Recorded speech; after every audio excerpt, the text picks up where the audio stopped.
नमस्कार दोस्तों, आपका स्वागत है भूमि एजुकेशन के इस लर्निंग प्लेटफॉर्म पर। मैं शिवम आपके साथ फिर एक बार रूबरू होऊंगा। हम बच्चों बात कर रहे हैं यहाँ पे संविधान की ऐतिहासिक पृष्ठभूमि को लेकर। संविधान की ऐतिहासिक पृष्ठभूमि का मतलब ये है कि किस प्रकार से भारतीय संविधान का जो निर्माण है वो कैसे हुआ है, चीजें कहाँ से चल गई है, उन चीजों को हमने देखा है आपके साथ, ठीक है, और शुरुआत की है। लेकिन इससे शुरुआत करने से पहले कुछ चीजें आप लोगों के साथ शेयर कर लें हम।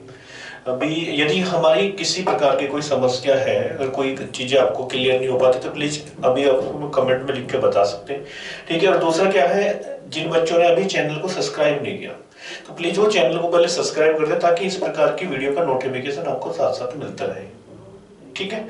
और दूसरा, यदि और कोई समस्या आपकी है, किसी प्रकार की समस्या है, चीजें सही नहीं आ पा रही है, ठीक है, तो हम शेयर करें, तभी तो अगर हमें समस्याओं को पता होगा तभी तो हम चीजों का समाधान लेके आएंगे, ठीक है। तो चलो इसी के साथ शुरुआत करूंगा मैं। जैसे हम डिस्कस कर रहे हैं यहाँ पे ऐतिहासिक पृष्ठभूमि में, और ऐतिहासिक पृष्ठभूमि में एक बार मैं थोड़ा सा आपको प्रीवियस पार्ट रिवाइज करा दूं मैं, ठीक है। प्रीवियस पार्ट में हमने देखा था आपके साथ पहले 1773 का रेगुलेटिंग एक्ट, और 1773 के रेगुलेटिंग एक्ट की जो पृष्ठभूमि है वो हमने किस प्रकार से बनाई थी यहाँ पे। इसके बाद 1773 के बाद 1781, जिसे एक्ट ऑफ सेटलमेंट भी बोला गया या संशोधनात्मक अधिनियम भी बोला गया, ये हमने देखा था। इसके बाद हम पहुंचे थे आपके साथ 1784 के पिट्स इंडिया एक्ट पर, ठीक है। और पिट्स इंडिया एक्ट क्यों लाया गया था, तो ये 1773 के रेगुलेटिंग एक्ट की कमियों को दूर करने के लिए लाया गया था। क्या क्या सुधार हुए थे इसके साथ हमने देखा था आप लोगों के साथ, ठीक है। चलो अब इसी चीजों को कंटिन्यू आगे देखते हैं हम। और इसके बाद जो नेक्स्ट टॉपिक है हमारा, जो नेक्स्ट कानून है ऐतिहासिक पृष्ठभूमि है, वो है 1793 का चार्टर एक्ट। अब ये 1793 का चार्टर एक्ट क्या कहता है इसमें देखेंगे, ये भी आपके लिए काम का बन सकता है 1773 का चार्टर एक्ट, ठीक है। टॉपिक तो जो भी चल रहा है काम का ही है। इसके बाद क्या हुआ, 1793 के चार्टर एक्ट के तहत क्या कार्य हुआ है, जो आपका एग्जाम का क्वेश्चन बनेगा। तो सबसे पहले मैं बता दूं आप लोगों को, मैंने बताया था कि यहाँ पे ये जो रेगुलेशन है, जो कानून बनाए जा रहे हैं वो ब्रिटिश सरकार के द्वारा बनाए जा रहे हैं। और किसके लिए बनाए जा रहे हैं, ये बनाए जा रहे हैं ईस्ट इंडिया कंपनी के लिए। और ईस्ट इंडिया कंपनी क्या है, एक व्यापारिक कंपनी है जिसकी स्थापना 1599 में हुई थी, लेकिन 31 दिसंबर 1600 को इनको फरमान जारी कर दिया गया था, ठीक है। तो ये सब कानून उनके लिए है। तो यहाँ पे एक कानून फिर लाया गया 1793 में, ये बोला गया 1793 का चार्टर एक्ट। क्या था ये चार्टर एक्ट, इसके तहत क्या हुआ, तो सबसे पहले फर्स्ट ऑफ ऑल यहाँ पे जो कार्य हुआ वो 20 वर्ष कंपनी का कार्यकाल, कंपनी का कार्यकाल 20 वर्ष कंपनी का कार्यकाल बढ़ा दिया गया, ठीक है भाई। तो पहले यहाँ पे कार्य हुआ 20 वर्ष कंपनी का कार्यकाल बढ़ा दिया। कि क्यों बढ़ा दिया गया, तो मैं बता रहा हूं। अब ये जो ब्रिटिश सरकार है ईस्ट इंडिया कंपनी पर पूर्ण रूप से नियंत्रण स्थापित करना चाह रही है, ठीक है। जब स्थापना की थी, जब बोला था कि भैया शासन प्रशासन तुम करोगे, लेकिन इसके बाद जो भी कोई शासन प्रशासन तुम करोगे वो हमारे नाम से होना चाहिए। लेकिन अब क्या है, जब ब्रिटिश सरकार को ऐसा लग रहा है कि अब हम अपने अंदर में चीजों को ले सकते हैं, तो ऐसे ही अब इस प्रकार के कानून लेके आ रही है ये, ठीक है। तो अब इसमें क्या हुआ, इन्होंने ईस्ट इंडिया कंपनी के शासन और प्रशासन को समाप्त करना चाहा, ठीक है। लेकिन ईस्ट इंडिया कंपनी के कहने पर इन्होंने ईस्ट इंडिया कंपनी को 20 वर्ष का समय और दे दिया कि ठीक है भाई, तुम 20 वर्ष का समय, मतलब 20 वर्ष तक भारत पर और अपना, मतलब भारतीय क्षेत्रों पर अपना शासन कर सकते हो, व्यापार कर सकते हो, शासन कर सकते हो, ठीक है, राजस्व वसूली कर सकते हो। लेकिन ये ध्यान रखना कि 20 वर्ष का समय तुम्हारे पास है, इसके बाद तुम्हें कोई समय नहीं दिया जाएगा, ठीक है। किसको बोला ये, तो ये बोला गया ब्रिटिश सरकार के द्वारा ईस्ट इंडिया कंपनी को, ठीक है। तो पहला कार्य क्या हुआ, 20 वर्ष ईस्ट इंडिया कंपनी का कार्यकाल बढ़ा देगा कि 20 वर्ष और भारत के साथ तुम व्यापार कर सकते हो, राजस्व वसूली कर सकते हो।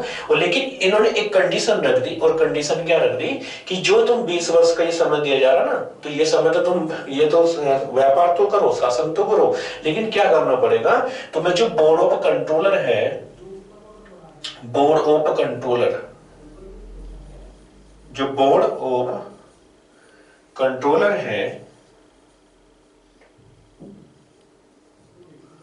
जो बोर्ड ऑफ कंट्रोलर है, ठीक है, जैसे मैंने बताया था कि 1784 में पिट्स इंडेक्ट के तहत यहाँ पे 7 कार्यों का विभाजन हुआ था। राजनीतिक और यहाँ से व्यापारिक कार्य अलग अलग कर दिए गए थे और जो राजनीतिक कार्य थे बोर्ड ऑफ कंट्रोल के नियंत्रण में थे ये, ठीक है।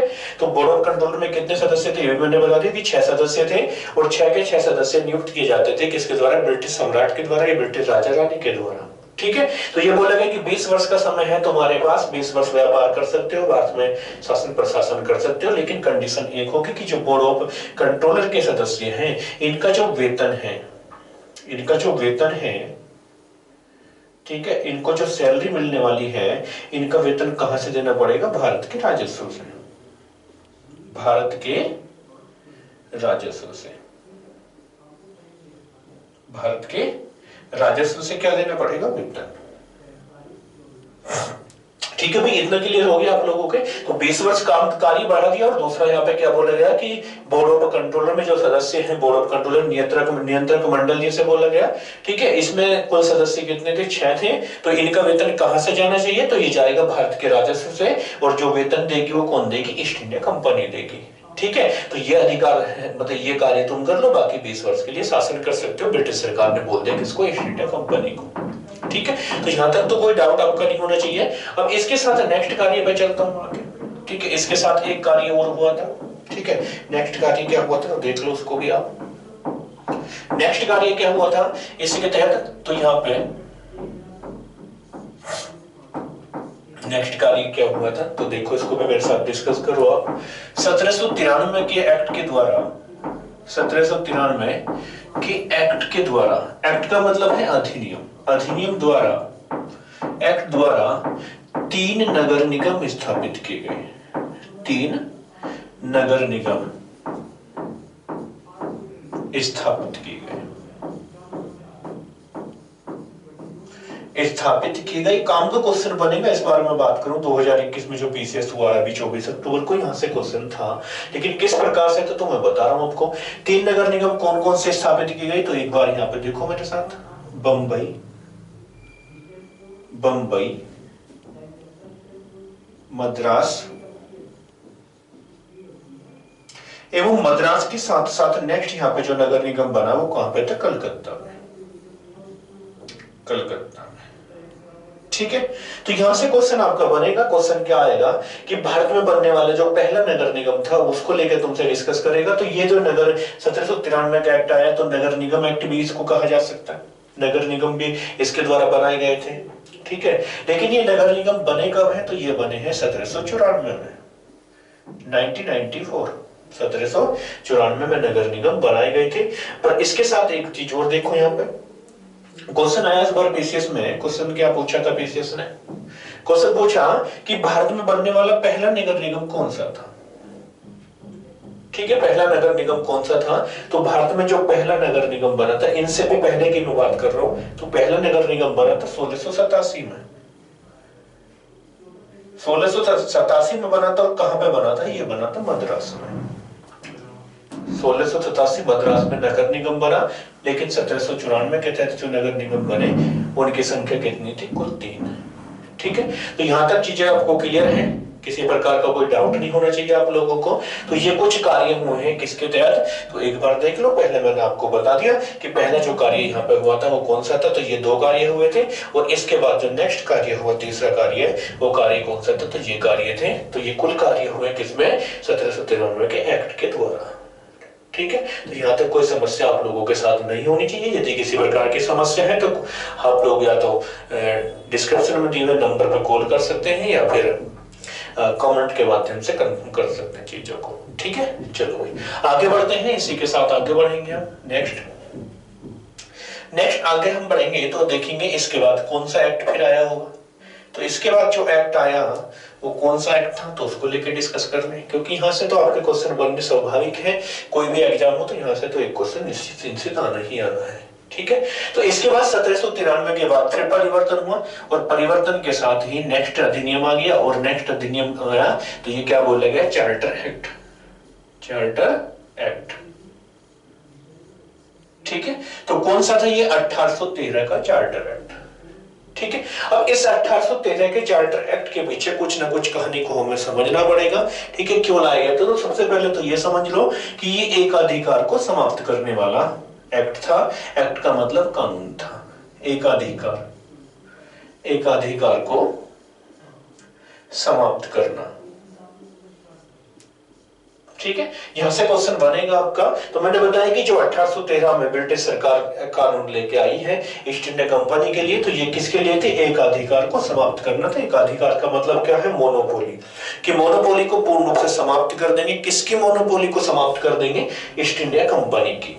क्यों क्यों समाप्त कर देंगे? क्योंकि भैया जब यहाँ पे 16 बात करूं मैं 31 दिसंबर 1600 ईस्वी की, तो मैंने तुम्हें बताया था कि यहाँ पे एक अधिकार प्रदान किया गया था ईस्ट इंडिया कंपनी को, शासन पर शासन करो, लेकिन जो भी होगा वो हमारे नाम से होगा। लेकिन अब वक्त का तकाजा है कि भैया अब एकाधिकार को समाप्त करना पड़ेगा, क्योंकि ब्रिटेन में कुछ इस प्रकार की गतिविधि हो चुकी है। क्योंकि 1688 में मैं बात करूं यहाँ पे औद्योगिक क्रांति हो चुकी ब्रिटेन में, ठीक है। तो ब्रिटेन का जो एक बड़ा व्यापारिक वर्ग है, ठीक है, अब उसका वक्त का तगाजा है। भैया वक्त का तगाजा का मतलब यह है कि अब उसकी डिमांड है कि अब हमारे लिए भी ओपन मार्केट कर दी जाए, अर्थात हम भी अब व्यापार करने के अधिकार दे दिए जाए, ठीक है। और दूसरा मैं बात करूं तो ब्रिटिश सरकार को भी जो उद्योगपति हो उनसे पैसे की प्राप्ति होती थी, तो अब इन्होंने ब्रिटिश सरकार ने सोचा कि अब इनके एकाधिकार को समाप्त करना पड़ेगा, ठीक है। तो पहला तो एकाधिकार को समाप्त करना था, और एकाधिकार को समाप्त भी करने के पीछे एक कारण ये भी था, तो मैं बता दूं आप लोगों को,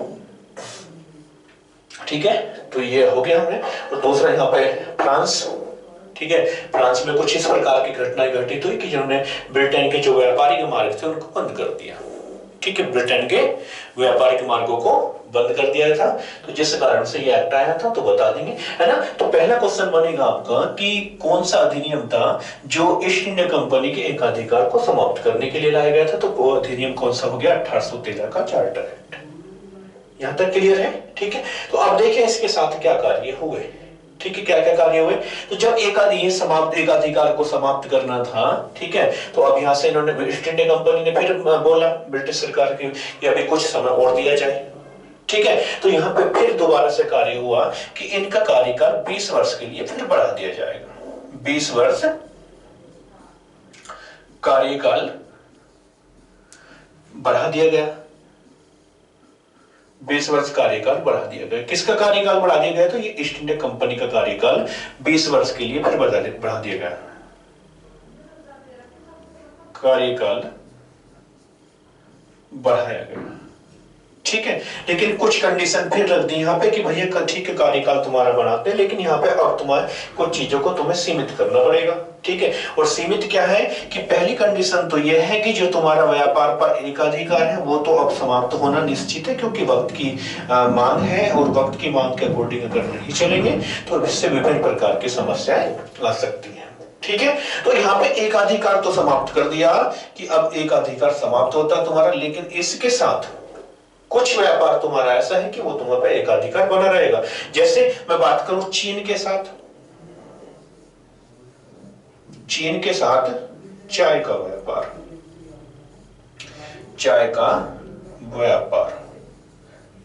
चीन के साथ चाय का व्यापार, ठीक है भाई। तो क्या बोला कि बीच यहाँ पे एकाधिकार व्यापार से समाप्त होता है, एकाधिकार समाप्त हो गया, लेकिन एक कंडीशन यहाँ पे बता दी कि ठीक है एकाधिकार समाप्त होता है, लेकिन अभी क्या होगा कि जो चीन के साथ तुम्हारा ट्रेडिंग चल रहा है, जो व्यापार चल रहा है, वो भी तुम्हारे हाथ में होगा, ठीक है। वहां पे चीन के साथ चाय का व्यापार कोई अन्य कंपनी अभी नहीं कर सकती, ठीक है। तो एक तो क्या है चीन के साथ व्यापार तुम करो, और दूसरा जो चाय का व्यापार है वो भी अभी तुम्हारा ही रहेगा। बाकी अन्य क्षेत्रों में जो अन्य कंपनी आएंगी, जो अन्य मतलब यहाँ पे इंडस्ट्री आएंगी, वो व्यापार कर सकती है, लेकिन चीन के साथ तुम्हारा मोनोपोली है अभी। और दूसरा चाय के साथ, चाय जो भी तुम्हें वही खरीदनी है वो केवल और केवल अभी आपकी ही होगी, ठीक है। तो एक तो एक हुआ, तो मैंने बताया 20 वर्ष कार्यकाल बढ़ा दिया, दूसरा एकाधिकार समाप्त करते, लेकिन चीन के साथ, और दूसरा चाय का व्यापार ये अभी केवल और केवल किसका था? ईस्ट इंडिया कंपनी का था।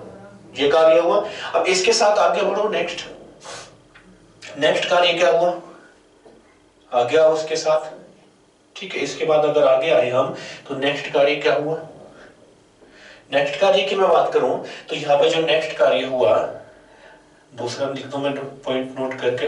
दूसरा कार्य क्या लिखा? तो यहाँ पे ईसाई मिशनरीज, ईसाई धर्म प्रचारकों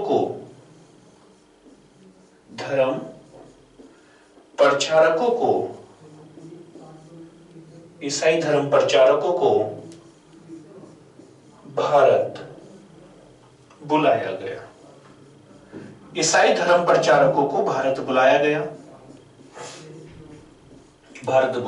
तो यही क्वेश्चन आपके लिए काम का है कि पहली बार ईसाई धर्म प्रचारक भारत में कब आए थे? तो 1813 के चार्टर एक्ट द्वारा आए थे। और इसके बाद जो तीसरा कार्य हुआ वो हुआ कि प्रत्येक वर्ष ईस्ट इंडिया कंपनी भारतीय शिक्षा पर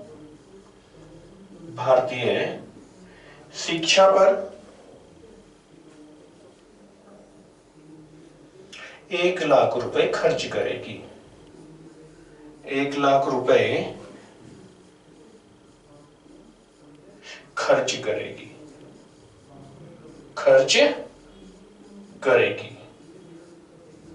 हो गया भाई, ठीक है। तो ईसाई धर्म प्रचारक भारत है। दूसरा क्या है? प्रत्येक वर्ष ईस्ट इंडिया कंपनी क्या करेगी? मैंने बताया कि जो 20 वर्ष के लिए उन्होंने व्यापार की छूट दी गई है, तो पहले तो कंडीशन ये रख दी कि तुम्हारा व्यापार से एक अधिकार समाप्त होता है, लेकिन कंप्लीट हम तुम्हारा समाप्त नहीं करेंगे, पर उसके लिए कुछ शर्त है। और शर्त क्या है कि आपको प्रत्येक वर्ष भारतीय शिक्षा पर 1 लाख रुपए खर्च करने पड़ेंगे। ठीक है, यदि तुम्हें इस प्रकार की शर्त मंजूर है तो ठीक है, आ गया और तुम अपना व्यापार करना शुरू कर दो। ठीक है, और इसी के साथ जो नेक्स्ट कार्य हुआ, चौथा कार्य पे अपने लिए काम का है यहाँ पे। ठीक है, यहाँ पे बोला गया कि जो अंग्रेज अधिकारी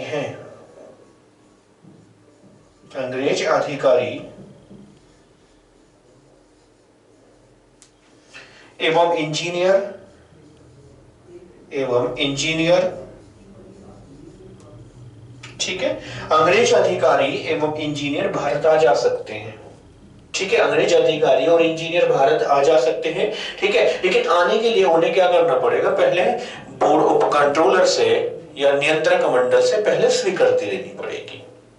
क्या करना पड़ेगा? नियंत्रक मंडल से स्वीकृति लेनी पड़ेगी, और वो एक प्रकार का आपको वीजा प्रोवाइड करा देंगे, और इसके आधार पर तुम्हें भारत आने जाने के लिए, ठीक है, मतलब भारत आने जाने से नहीं रोका जाएगा। ठीक है, लेकिन इसके बाद जैसे ही 1833 का चार्टर एक्ट आएगा तो इस कंडीशन को भी समाप्त कर दिया जाएगा, और कंडीशन ये रख दी जाएगी कि अब कोई भी अंग्रेज आ सकता है, कोई भी इंजीनियर आ सकता है भारत, तो उसमें आने जाने के लिए किसी वीजा की अप्लाई नहीं होगी, और ना ही उसे किसी की कोई परमिशन लेनी पड़ेगी। तो ये कुल कार्य हुए थे किसके? 1813 के चार्टर एक्ट के द्वारा। ठीक है, तो एक बार इसको रिवर्स में जाकर देखेंगे वीडियो को, और इसको पॉइंट को साथ साथ नोट करते रहेंगे। मैं आशा करूंगा कि आप लोगों को ये चीजें क्लियर हो पा रही होंगी।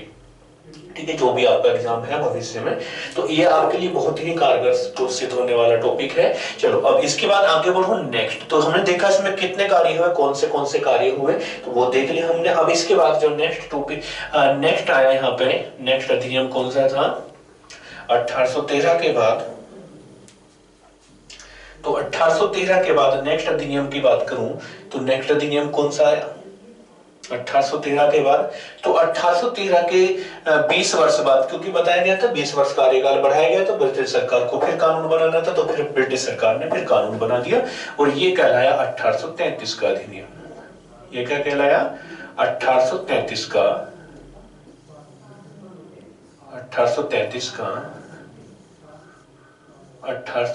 का चार्टर एक्ट। क्लियर है भाई? ठीक है, तो नेक्स्ट क्या है? 1833 का चार्टर एक्ट अपने आप में ये भी काम का है। ठीक है, तो यहाँ पे कुछ चीजों को देख लो कि ये पहला ऐसा कानून था जो केंद्रीयकृत व्यवस्था को लागू करने के लिए बना है। इस कानून में दिखाई देता है थोड़ा सा केंद्रीयकरण। क्या दिखाई देता है? केंद्रीयकरण। ठीक है, क्वेश्चन यदि इस प्रकार से बने कि कौन सा कानून था जिसमें भारत में केंद्रीयकरण या सेंट्रलाइज व्यवस्था की स्थापना होती है या दिखाई देती है, तो वो कौन सा कानून है? 1833 का कौन सा चार्टर एक्ट है। क्यों दिखाई देती है? तो इससे आप लोगों को क्लियर हो जाएगा कि यहाँ पे जो बंगाल का गवर्नर है, जो बंगाल का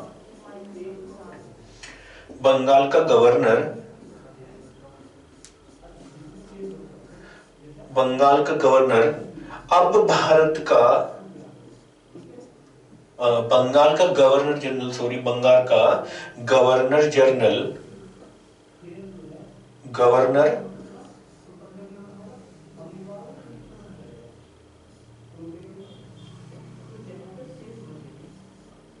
गवर्नर जनरल, ठीक है। तो यहाँ पे मैं बता रहा हूँ, यहाँ पे क्या दिखाई देती है, केंद्रीकरण व्यवस्था को स्थापित करने वाला ये एक्ट था। क्यों था ऐसा? तो यहाँ पे जो पहला कार्य बोला गया या कोई पहला जो पॉइंट बोला गया वो कहता है बंगाल का गवर्नर जनरल अब क्या होगा, अब भारत का गवर्नर जनरल होगा।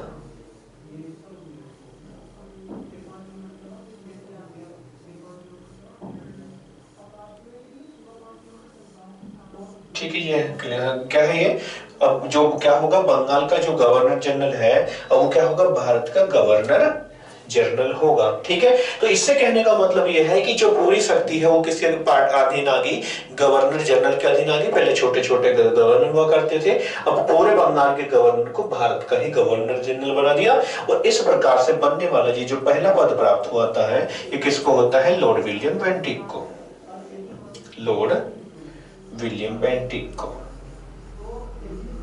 William Bentinck.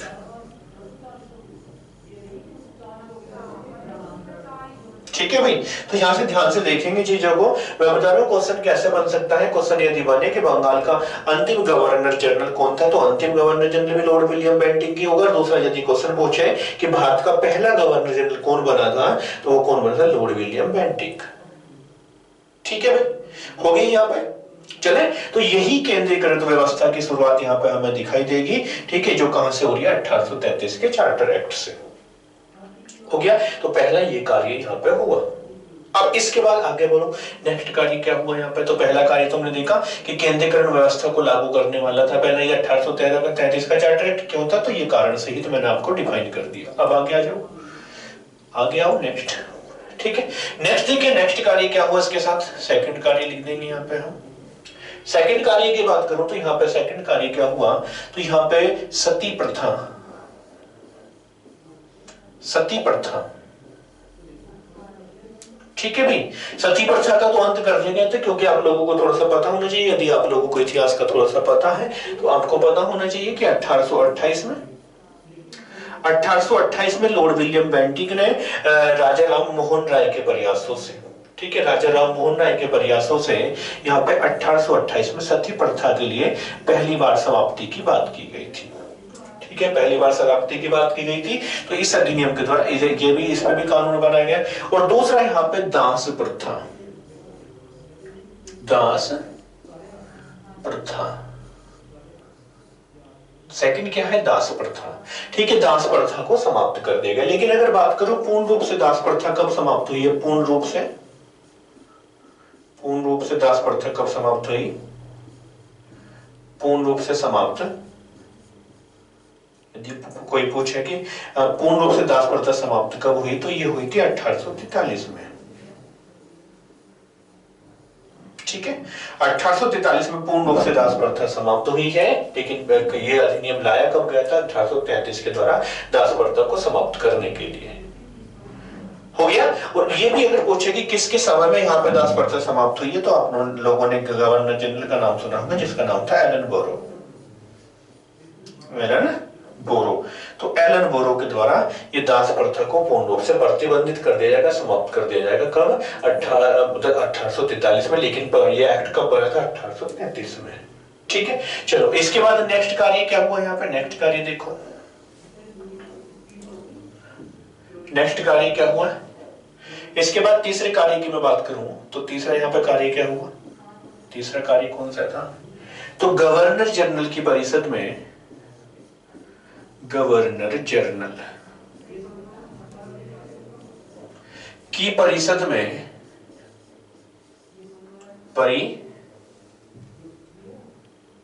परिषद में एक चौथे विधि सदस्य, फोर्थ नंबर के फोर्थ विधि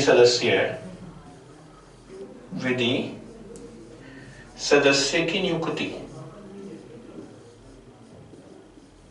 विधि सदस्य की नियुक्ति की गई है। कहने का मतलब यह है कि गवर्नर जनरल की एक परिषद होती थी, एक काउंसिलिंग थी, एक काउंसिल थी गवर्नर जनरल की।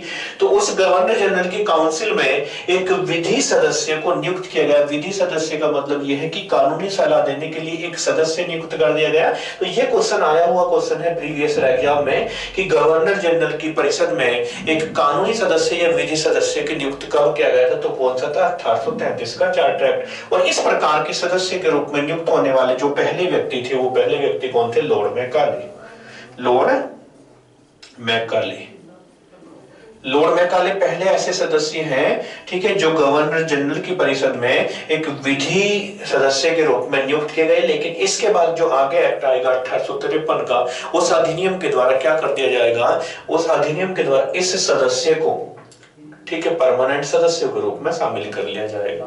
ठीक, तो दूसरा कार्य भी हमने देख लिया। पहला कार्य क्या था वो देखा। इसके बाद गवर्नर जनरल की परिषद में फोर्थ विधि सदस्य की नियुक्ति की गई और इसका नाम, पहला नियुक्त होने वाला जो व्यक्ति था उसका नाम क्या था? Lord Macaulay. ठीक है, तो यहां तक किसी प्रकार का कोई डाउट आप लोगों को नहीं होना चाहिए। ठीक है, अब आगे बढ़ो, इसके साथ आगे बढ़ेंगे। तो नेक्स्ट कार्य क्या हुआ? नेक्स्ट कार्य क्या हुआ? तो यहाँ पे भारत की विधि का संचालन करने के लिए, ठीक है, जो नेक्स्ट कार्य हो, जो भी नंबर है आप लोगों का, भारत के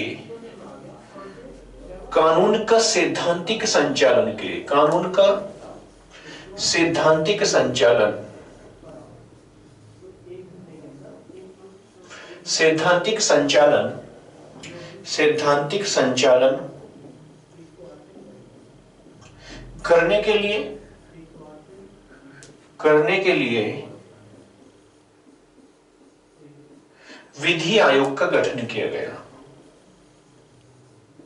विधि आयोग, ठीक है भाई।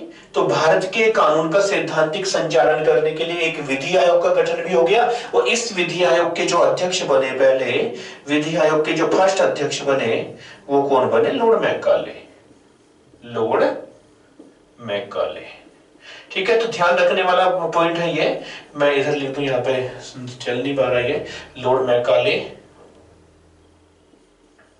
इसको समझ लेना ये ऐसे करके ना, ठीक है। तो जो पहले अध्यक्ष बने विधि आयोग के वो कौन थे? Lord Macaulay. और इसी के अधिनियम के आधार पर विधि आयोग का गठन कर दिया जाएगा 1834 में, ठीक है। किसके लिए था ये? तो भारत के कानून का सैद्धांतिक संचालन करने के लिए क्या बना दिया गया? एक विधि आयोग बना दिया गया, ठीक है। विधि आयोग के कानून का किस प्रकार से संचालन होगा, ठीक है। अब इसके बाद आगे बढ़ो, जो नेक्स्ट यहाँ पे कार्य हुआ, नेक्स्ट कार्य यहाँ पे क्या हुआ भाई? ठीक है, तो यहाँ पर नेक्स्ट कार्य क्या गया, क्या किया गया कि अब किसी भी भारतीय को, किसी भी भारतीय को, किसी भी भारतीय को क्या नहीं किया जाएगा? उसकी वंश, धर्म, मतलब वंश, जन्म, स्थान एवं धर्म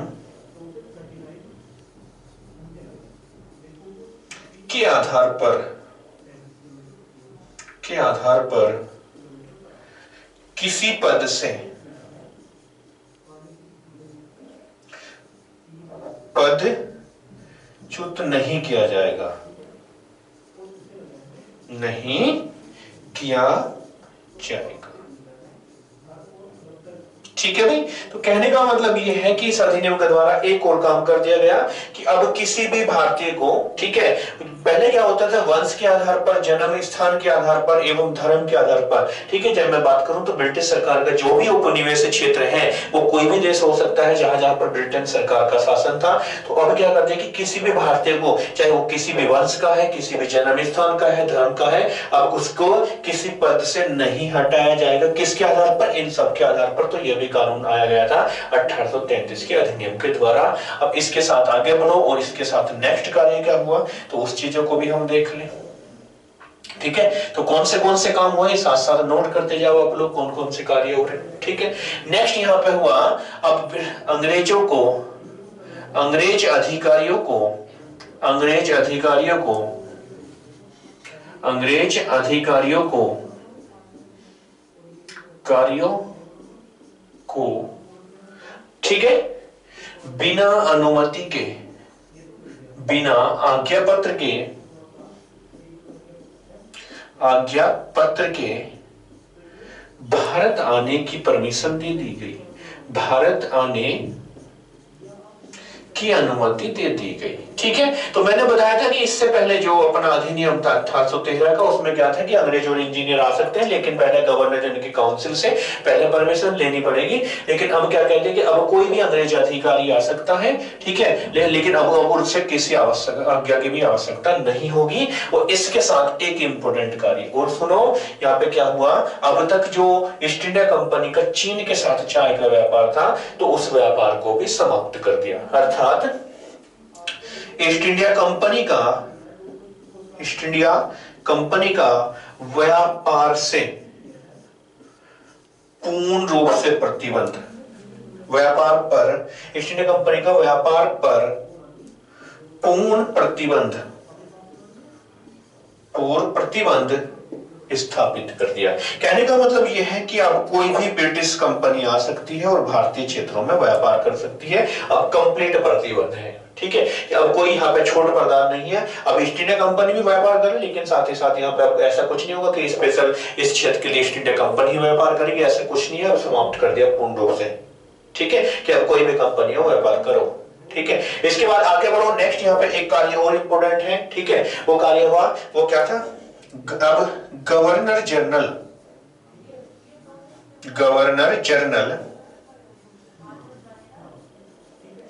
की परिषद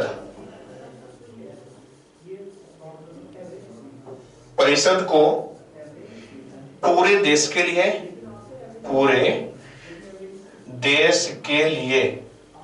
गवर्नर जनरल की परिषद को पूरे देश के लिए, इधर नहीं दिखेगा ये, इसको मैं यहां से हटा दूं, गवर्नर जनरल की परिषद के लिए इसे यहां से रब कर दूं, ये आपने नोट कर लिया होगा।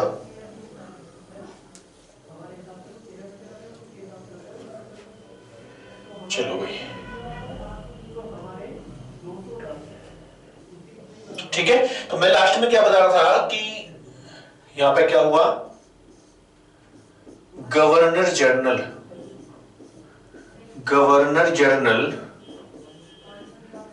की परिषद, ठीक है, बताया था एक परिषद होती है। गवर्नर जनरल की परिषद को संपूर्ण देश के लिए एक बजट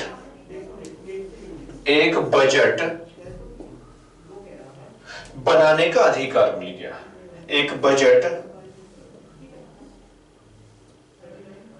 बनाने का अधिकार दे दिया, ठीक है। तो ये भी इंपोर्टेंट कार्य था, क्वेश्चन आएगा कि बजट बनाने का जो अधिकार था गवर्नर जनरल की परिषद को किस अधिनियम द्वारा मिला था, तो वो कौन सा अधिनियम था, 1813 का चार्टर एक्ट था, ठीक है। तो ये सभी कार्य हुए हैं, किसके लिए हुए हैं, बदका हुआ है 1833 के चार्टर एक्ट के द्वारा, ठीक है। तो यहां तक मुझे लग रहा है कि शायद आप लोगों को कोई समस्या नहीं होनी चाहिए। और यदि इसमें एक पॉइंट और ऐड करना चाहो तो कर सकते हो कि बंगाल का जो गवर्नर है, बंगाल के गवर्नर, जो भारत का गवर्नर बनाया गया है, ऐसे ओरली सुन लो आप, इतना इंपॉर्टेंट नहीं आएगा, कि जो भारत का गवर्नर जनरल बनाया गया है, अब वो भारत का गवर्नर जनरल, ठीक है, बंबई वगैरह के लिए भी कानून बना सकता है, बंबई और मद्रास के लिए कानून बनाएगा और उनसे कानून बनाने का अधिकार छीन लिया गया, ठीक है। तो ये सभी कार्य हुए किससे, 1833 के चार्टर एक्ट के द्वारा। तो ये चीजें आप लोगों को क्लियर होगी, ठीक है। अब इसी के साथ मैं मिलूंगा आपसे नेक्स्ट वीडियो में। यदि कोई किसी की समस्या है तो कॉल कर सकता है, और कॉल नहीं कर सकता तो फिर यहाँ पे कमेंट में लिख के भेज सकता है। मैं बता रहा हूँ क्वेश्चन आपके लिए इंपॉर्टेंट बनेंगे इस टॉपिक से, चाहे आपका यूपीएसआई का एग्जाम आने वाला हो, एसएससी जीडी का, एवरीथिंग, कोई भी एग्जाम, तो यहाँ से तो क्वेश्चन बनना स्वाभाविक है, ठीक है। तब तक के लिए बाय, टेक केयर, अलविदा।